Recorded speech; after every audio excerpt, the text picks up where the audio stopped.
Well, if you're planning a trip out to White Pocket, you are in the right place. In this video, I'm gonna walk you guys through kind of what you need to know as a photographer to come out to White Pocket and get some great photos.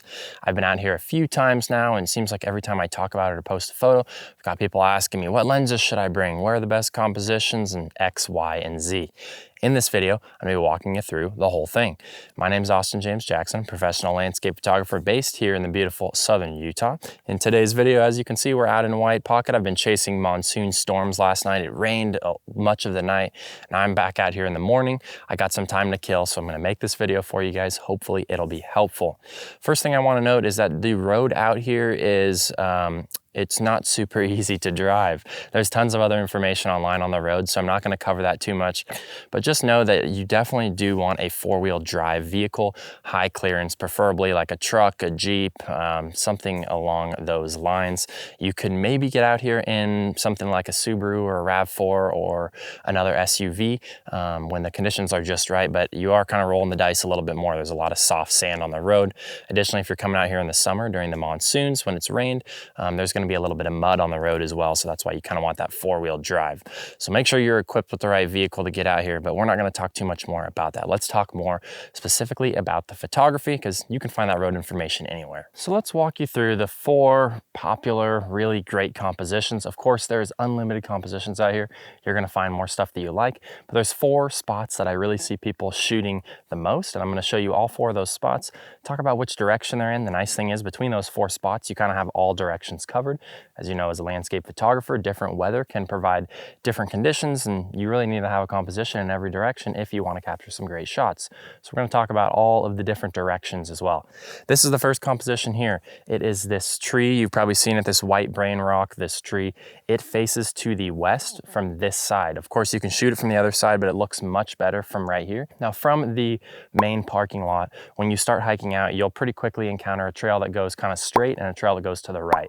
You take the trail that goes straight. If you want to end up out here, you should be here within 5 minutes or so. If you take the trail to the right, it's going to take you to the rest of the compositions, which we'll show you shortly. Now, when it comes to this composition, you're facing west. You want a wide angle lens so that you can capture kind of the sweeping motion in the rock. Now, right now, there is water down below creating a reflection, which is really fantastic. And there's water in a lot of these compositions you're going to see. Now, if you want water in the pockets here, you need to come after a rain, which is usually going to be in the summertime. Of course, you can get lucky in the winter and get it as well, but during the summer monsoon season is going to be the best time to get out here to get the water in the pockets, which is going to give you the reflections. You're going to see it on all of the shots we're going to talk about. There's going to be some water. So you want to shoot this one wide. It shoots to the west, so it's going to shoot really well for sunset. Not really a great sunrise spot unless you have some really crazy light. But the sun sets behind the tree depending on the time of year, but it just sets in that direction. So it's going to be a great little sunset shot. And again, I like to get up close. I like to be usually somewhere about up in here. You've kind of got this pool right here. So I like to be up in here shooting into the scene, getting low. You want to make sure you get nice and low, because you'll see behind the tree, there's actually another little dead tree there. You want to create some separation. So by getting really low, you can create that separation with that tree behind it, and then you won't see it. You'll have the tree with the sky in the background, which is good. It creates that natural contrast. I talk about that in a lot of my videos. So get low, get up close kind of in the bowl there. Hopefully you have some water, you can get a reflection. If not, it's okay. You can still get a great shot of just kind of the curvature of the rock. Let's go ahead and move on to the second composition. And the next composition is about 2 minutes away from that last tree. You're gonna walk just to the north, but before you drop inside to the main kind of White Pocket area, you're gonna see this area. Now these 2 little rock spire things have some really cool opportunities for some leading lines down below me, kind of where I'm standing. You can see right now there's a little bit of water in here. It looks really nice, but you don't need water for this shot necessarily. You can get some really nice streaking in the kind of side in the stripes, so that can look really nice as well. Now this composition faces pretty much directly to the north. You could shoot a North Star shot here. You're not going to be able to get Milky Way this direction, but this is going to shoot well for sometimes sunset or sunrise, depending on how good the sunset or sunrise is. It is harder to get good conditions on these rocks rocks because it's facing north. North is generally a tougher direction to get really good conditions on because you need a really good sunset or a really good sunrise, but it is a composition that's worth looking at because there's some beautiful patterns in the rocks here that you can get. For this shot, you do want to be pretty wide. Right now I'm filming this with a 28mm. You could maybe shoot it with a 17, but I even like a 14 and get really close. The closer you can get to these rocks, the more pronounced, the larger you can make them look. If you stay further away and you shoot with something that has a little bit more zoom, the rocks are going to be flattened a little bit. They're not going to have quite as much depth. They're not going to be quite as tall and quite as, I guess, epic looking would be the word to use. So you want to shoot that wide and get nice and close. So this is the second composition. It's very close to that tree and it's kind of central. It's really, really close to everything pretty much. It's time to talk about the sponsor of today's video, Blue Eddy. Now, Blue Eddy sent me this fantastic AC70 portable battery. I love portable batteries, guys, because I do so much camping. I'm so far off the grid a lot of times for my landscape photography. As you can see with this video, it's nice to have portable power with you, especially as a landscape photographer. I need more than just something to charge my phone. You know, at the end of the night, I like to charge my camera batteries, my drone batteries, even my gimbal battery, you know, my microphones. I've just got so much stuff, especially as a content creator, that I can charge with this battery here. Additionally, you know, plug your computer in if you want to work on your computer at night. This thing will charge my computer numerous times so I can work on a lot of photos while I'm sitting at night. You can see it's got all sorts of different outputs. You've got a couple little wall plugs here. You've got some USB-A, USB-C. There's just so many different ways you can charge your devices depending on what kind of devices they are. Now, one of the coolest things about this device, obviously I'm on the go. It's really hard for me to keep things charged. When you are charging this thing, you can get it to 80% in 45 minutes, which is crazy when you think about how much power. We've got 768 watt hours in this thing. That's incredible to charge in just 45 minutes up to 80%. Now, the most common ways to charge this thing are going to be, for at least landscape photographers, it's going to be DC, AC, or solar, meaning you can plug it into the wall at home, you can plug it into the cigarette lighter in your car, or you can use solar if you're out off the grid camping for multiple days. I use all three of these options. If I'm driving, love to plug it into the cigarette lighter of my car. If I'm out camping, it's nice to be able to plug it into a solar panel and charge it. And then if I'm at home, of course, I'm just charging it on the standard wall plug. Now, it is 1,000 watts. That should give you pretty much plenty to power just about anything that you need to as a landscape photographer.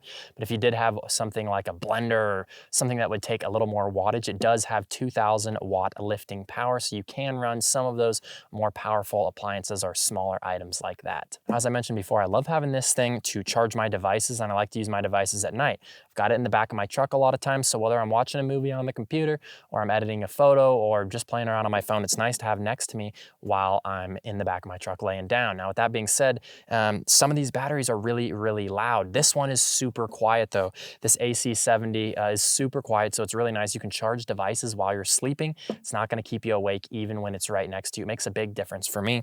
Additionally, when it comes to just the ergonomics of the whole thing, you've got this really nice handle here to carry this thing by, which is good because it is about 20 pounds. It's got a lot of power under the hood there, so you would expect it to be a little bit heavier. So it's got this nice handle to carry it around for whatever you need it for. In a 10-year lifespan, you can expect 3,000 charges in this thing, which is great. It'll last you a really long time, guys. It's just a piece of gear you absolutely ought to have as a landscape photographer. If you're doing a lot of traveling, you're doing a lot of camping, you're getting off the grid, you need some portable power. These Blue Eddy batteries are fantastic. Thank you again to Blue Eddy for sponsoring this video. Definitely check them out. I'll leave a link down below where you guys can pick one of these things up. I do really think it's a fantastic piece of gear you definitely ought to have. So if you can manage to get out here after there has been some fresh rain, you can see this really big pool behind me is one of the larger ones, and it frames out these mountains up here, or not mountains, but Rock Mountain, Rock Hill, frames it out very well. This is going to shoot to your northwest, so, or I'm sorry, it's going to shoot to your northeast, so it's going to be good for, you know, sunrise, potentially even sunset. When the sun sets, a lot of times the light will hit the left side of that rock there, so it can look really nice. Additionally, you can get a star trail above this depending on where you go. If these pools are full of water, of course, the reflection shot is great. You can use a little bit more zoom. There is 2 pools. You can definitely see this one behind me, and there's one more that's a little bit, maybe about right there in the frame behind me. So you can shoot either one. Shooting wide is nice. Getting that nice reflection is really ideal. Now, if you don't have that, you can also get get up close to that rock, there's some cool little stripes in the rock that make for some really interesting foreground elements when you don't have these pools. But if you have the pools, I would definitely shoot them because they're not always here, and they do look really nice with all of the rocks around you. So this is that third composition. Again, a lot of versatility here when it comes to the direction this one faces. So shoot this a lot of different ways and a lot of different light, and you can probably find a shot that you really, really like. All right, and our fourth and final composition here is one that you've probably seen shot a lot. It is probably the most popular composition out here, kind of just in the main area. You take that trail to the right, takes you down to this really cool set of, I guess, rocks, or one rock, or I don't even know what you want to call it. Anyways, right now there's this big pool down here, which is perfect. Gives you a nice reflection, shooting ultra wide. Right now I'm shooting this video on a 14mm, so you can see this is an ultra wide shot if you want to get the reflection as well as the sky in it. You want something, I would say, no tighter than probably 17mm.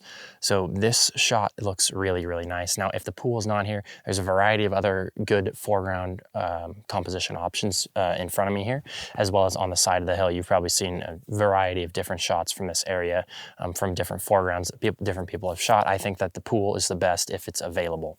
Again, you want it to be really wide. Now this shot in particular shoots to pretty much the south, maybe slightly southwest, which is going to be good for Milky Way, good for sunset, even good for sunrise. The light can hit the left side of the peak here and come in from the left. So there's a lot of good options here. This is just a great kind of everything composition to have in your back pocket. If nothing else works out, this is a really, really great spot to be. So that is our fourth and final composition. So as you can see, stuff out here just looks fantastic when there's water. Again, the summer during that monsoon season is really the best time to get out here, but when it does warm up, that water gets zapped up pretty quick. So you really got to get out here around those monsoon rains. I love it out here during the summer. It's just one of the best places to be, but it is a little dangerous, you know, with all that rain coming in and all those muddy and sandy roads you've driven on. So you do have to keep that in mind as well. So make sure you do some research on the driving aspect, but I hope that this helps you with the photography aspect. Of course, in the summer, you can also get some Milky Way photos if it's clear. So summer really is one of the best times to be out here if you can withstand the heat. When you don't get good monsoon storms, it's likely going to be clear, so you're going to get Milky Way. And when it is cloudy, you're likely going to get those monsoon storms, which makes for excellent photography for sunsets, sunrises, and even lightning as well. If you guys have any questions about this whole White Pocket area, leave them down below in the comments, or if you have your own favorite spot, let me know where it is if you've been out here before. Otherwise, I want to thank you guys so much for watching. Make sure to like and subscribe to the channel. It helps me to continue to grow my page. Again, really, really appreciate you guys being here. I do hope that this helps you to capture some great photos on your outing to White Pocket. Thank you guys so much. This is Austin James Jackson. I'll see you guys next time.